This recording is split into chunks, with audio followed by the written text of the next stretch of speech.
Time for the KBOI Medical Moment, brought to you by Regence Blue Shield of Idaho, featuring Dr. Mark Hiatt, the Executive Medical Director for Regence. Dr. Hiatt, good morning. Good morning, Chris and Paul J. Say, Doc, I understand there's a new way to detect breast cancer. Tell us about it. Well, Paul J., mammography, of course, is the current conventional means of screening for breast cancer. But a lot of people are excited that there may be a new way through a blood test to effectively screen for breast cancer. How does the blood test work? This blood test seeks out these little fragments of DNA that come from the dying tumor cells circulating in the blood. And it's thought that these markers may be able to identify breast cancer earlier, perhaps even before mammography can detect it. Would this test make mammography obsolete? No, Paul J. You see, the blood test would identify the cancer, but you'd still need some means to target, that is, precisely identify where the cancer is so that the breast cancer can then be treated. Now, Doctor, a new report this past week has more to say about cancer and its relationship with something we all eat. What is that? Is it something that's just everywhere in our daily diets? Unfortunately, it is. It's sugar, specifically glucose, Chris.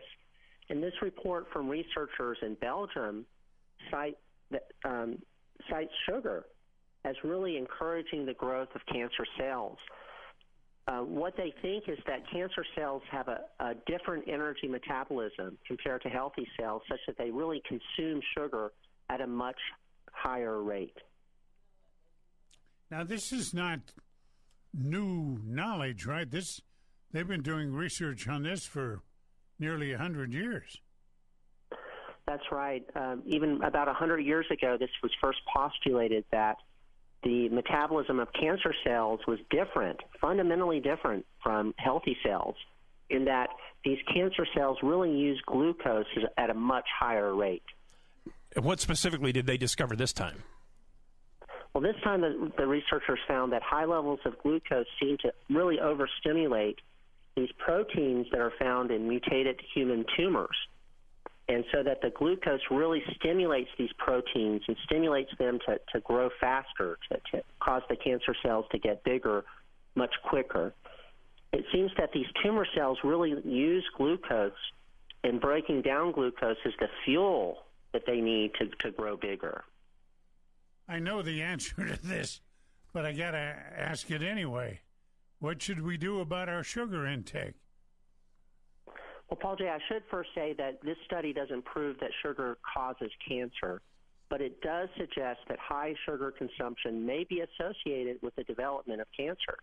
And so we're certainly going to need to research this further to establish a definitive link.